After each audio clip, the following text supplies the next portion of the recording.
Am Lee, your everyday light worker and hip hop litigator, back to explain who is responsible for preventing sexual harassment. So, in this series on sexual harassment, we've spent a lot of time explaining exactly what sexual harassment is. I've given you the legal definition and I've given you specific examples of what exactly sexual harassment constitutes, what constitutes sexual harassment. So, we're clear on that. Now we're going to talk about who is responsible for making sure that it does not occur in the workplace. So the employer, whoever his name is on the paycheck, is ultimately responsible for making sure that sexual harassment does not happen in its work environment. Employers bear the primary responsibility for preventing sexual harassment in the workplace. They are legally obligated to take proactive steps to prevent, address, and remedy sexual harassment. This responsibility includes establishing and communicating harassment policies and procedures. We've talked about that in earlier videos, what an anti harassment policy should look like. I see that people aren't watching that, and it is kind of boring. But it's important to know that an employer does have that policy in place because if you are experiencing sexual harassment, you're going to need to rely on that policy. Employers also are supposed to provide regular training on preventing and addressing sexual harassment. They're supposed to do this on a continuous basis. Annually is optimal. How many employers do that? Very few.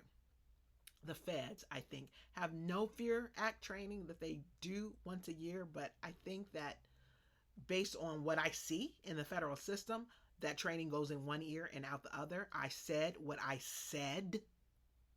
Um, So, when you take that no fear training, if you're a federal employee, take note, and make sure that your employer understands that, hey, I've been to this training. I understand what the law and the policy is around this.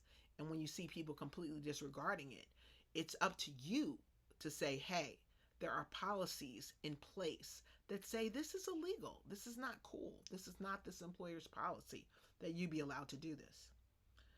Um, so the employer should also investigate and address complaints promptly and effectively. Should. Again, I have to stress should. It just blows my mind how many places of employment have no clue, just absolutely no clue what to do once they get a complaint of sexual harassment. I don't know. I mean, I'm baffled because it's a prevalent problem. So there should be prevalent responses to make sure that it doesn't happen. Usually, the prevalent responses happen once there's a huge lawsuit where it's just awful and egregious. But sometimes, not even then. I had a case, huge big employer, who I'm not going to name by name, but they were in the pharmaceutical field. They basically were allowing people, very low level employees, to be raped at work and not taking any kind of action about it. Disgraceful. Disgusting. Come on, Big Pharma. Do better. Do better. All right. Promoting a culture that values respect, diversity, and inclusion. Okay. Die. Die is one of those buzzwords that all the corporations want to use so they can seem hip and cool. Hey, we respect and we value diversity and inclusion and equity. Ugh. Because in reality, that's not what's happening. So that's what my disgust is about. So that is how an employer is supposed to prevent sexual harassment. I would say, you got 10% of employers who actually are very proactive in doing that. 80% that just kind of do the best they can when the situation arises and they just don't know what the hell they're doing. That's about 80% of your workplace. And then you got that 10% where they are letting horrible things go on and they just don't care. Maybe even more than 10%. I'm sorry, I'm just being real with y'all. I'm keeping it real. All right, so you've got supervisors and managers. They play a crucial role in preventing sexual harassment by modeling appropriate behavior.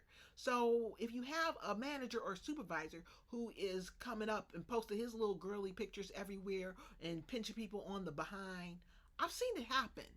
It has happened. It still happens in a lot of workplaces. When you have that going on, when you got the top model in that kind of behavior, you are going to have a lot of that kind of behavior in the workplace. If you do, you need to find out who is really liable, who is really responsible. Keep notes, power in numbers, get a group to report it. Y'all all stick together, report what's going on, take it to HR, take it somewhere as a group, because there's power in numbers where you got that kind of just blatant disrespect of the law going on, and say, hey, this is going on. We know that it's illegal. It needs to stop. Human resources professionals are responsible for implementing the organization's anti-harassment policies and conducting investigations and providing support to victims and alleged harassers during the resolution process. Employees have responsibilities too. All employees have a role in preventing sexual harassment by adhering to the workplace policies, reporting incidents when they occur, and respecting the boundaries of their colleagues. Being proactive bystanders, and this is where a lot of people fall down, because a lot of people will see it happen and stand by and do nothing. Do nothing. Shame on you. Shame on you. Right is right and wrong is wrong. I'm very, very passionate about that belief that I have. Right is right and wrong is wrong. If you see something going on in a workplace that you know is not cool, you need to stand up. You need to say something about it. So you need to be a proactive bystander, intervene when you witness inappropriate behavior. That's essential to making it stop. Legal counsel. Organizations often seek legal counsel to ensure that their anti-harassment policies and procedures are compliant with federal and state law. Legal advisors can help in directing the effective prevention and response strategies. So, essentially, who's responsible for preventing sexual harassment? The employer, and they have a lot of tools and mechanisms that they can use to do that. A lot of workplaces do not use these tools or mechanisms, and when that happens, it falls back on you, the employee, to advocate for yourself. And that's what these videos are about, helping you to find the tools that you need to advocate for yourself, because nobody should go to work and be harassed sexually. I strongly believe that. I am so strong in that belief. Sexual harassment, these equal employment opportunity laws cover a lot of ground, not just sexual harassment, but sexual harassment is the one type of violation that I just cannot stand. I can't stand it because I think it is bullying in its lowest, most despicable form.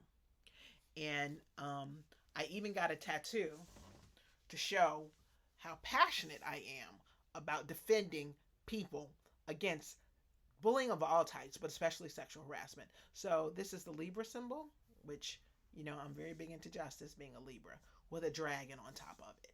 Because when you violate those laws on my watch, I'm coming after you like a dragon. All right.